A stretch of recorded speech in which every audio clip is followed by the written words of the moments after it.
a simple, proven, and repeatable 3-step framework to know exactly what to say in your videos to convert cold strangers into paying clients.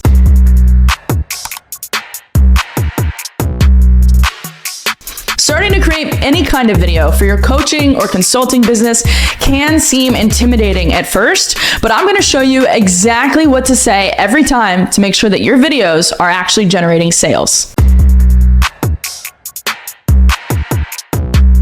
Now, first off, to truly understand the angle to take when creating an outline or a script for your next video, we need to first understand the goal of the video. Because a lot of times we can fall into the trap of thinking our job is to sell people on our products or services directly in all the videos that we create. And while certain videos may be geared towards this, most of your content should not be.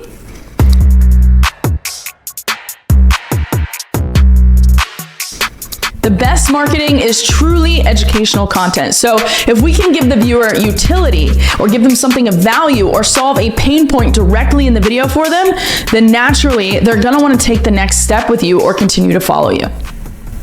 In fact, if you look at some of the heavy hitters in the space like Alex Hormozi, Ravi Abubala, and more,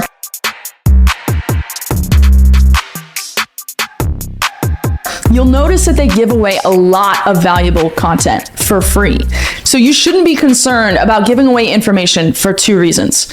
So number 1, your product is not the information you're teaching or the information that's in your course. If you have a high-ticket coaching program or training program, what you're really selling is a result. You're selling accountability, direct support of some kind, whether that's in a group or a one-on-one help, and personalized strategy. People can get the information anywhere. The other reason, most people don't take action on information alone anyways. And even if they do, they're gonna find so much value in what you're giving away for free that they'll wanna know what you offer on a paid level. Second, your marketing strategy should mirror human psychology. And by giving away stuff for free, you're activating what's known as the law of reciprocity. Now, the law of reciprocity states that we naturally feel inclined to give back when we feel that we've been given something of value. So if your content can do that for your ideal prospect, you're gaining their trust, loyalty, and eventually their payment. Now that we know our goal is to educate, or what I call to provide a quick win for the viewer, it takes the pressure off of feeling like we need to sell or promote ourselves or our services. Now that we know our goal is to educate, or what I call provide a quick win for the viewer, it takes the pressure off of feeling like we just have to sell or promote ourselves or our services. Now, there are 3 essential segments to any good piece of content that I call the hook, the how, and the now what. The first part is probably the most important to ensure that we not only get people to click on the video, but we get them to stay engaged and view the rest of the video. This is your hook, or the first few seconds of your video. Speaking of getting people to engage, if you could do me a huge favor right now and hit the like button and subscribe, it lets me know to create more content just like this for you. So just like good copywriting, each line is essentially there to get the reader's permission to go on to the next line. The opening 5 seconds or so of your video is gaining the viewer's permission to move on to the next part of the video. If you lose them in the first few seconds with a boring intro or a 20-second blurb on who you are and what you do, they're going to click off your video and move on to the next one. So that means that right away, we need to open up with an attention-grabbing hook and tell them what's in it for them by watching the entire video. What is the thing that they want that they can gain by the end of the video? Now, there are a lot of ways to create an effective hook, right? You can use numbers or a shocking statistic. You can take a position opposite of what everyone else says or thinks. You can use words like warning and this will forever transform how you look at X topic, right? Or you can also simply make a big promise. So by the end of this video, you'll know exactly what to say every time to convert strangers into paying clients.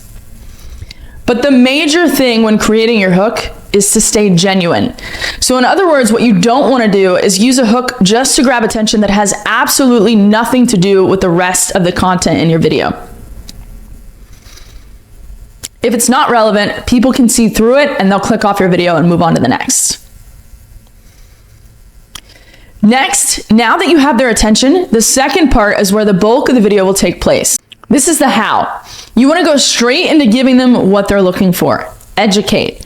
Particularly when it comes to YouTube content and even Instagram Reels right now, the most effective kind of content is educational or a tutorial. And in fact, while over 80% of internet users are on YouTube, so practically everybody, over 60% of those users report watching a tutorial or a how-to video in the last week. So educational content works. And don't be afraid to go deep on the topics. When it comes to platforms like YouTube or even podcasts, your longer form content that actually teaches and gives value is going to be one of the best assets you can create for your business. Now, you can also focus on short form content on other platforms or even take pieces of your long form content to repurpose later. I always get the question, how long should my video be?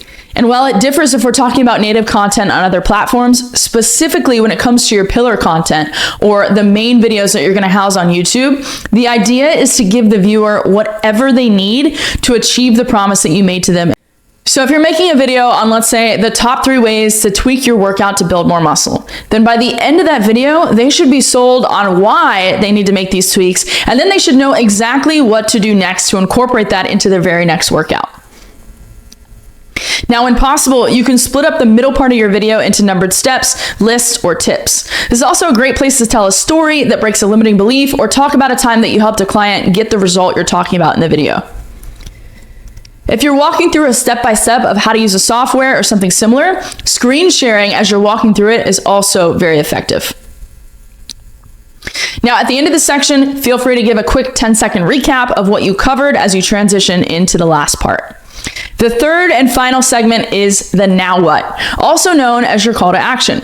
What do you want this person to do next? Be sure to have one singular, very clear next step for them to take. The clearer your call to action is, the better. So at the end of a YouTube video, it could be to click the link in the description to view a training you have or download a checklist in exchange for an email. It could also be as simple as comment down below or hit the subscribe button. Now, typically your goal of any content posted on any platform you don't own, like YouTube or Instagram, should be to eventually create traffic that you do own.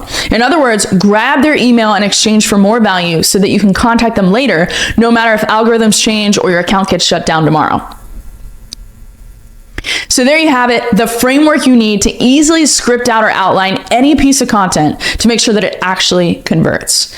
So remember, the goal is to educate and give utility, not to sell. Then open with a hook, give them the how, and tell them the now what, the next step that you want them to take. If you want to learn more about how you can use this content to be everywhere at once and do it all in less than 3 hours a month, then check out my free training where I break that down in more detail over at get.upperhandcreative.com/learn, and I'll see you next time.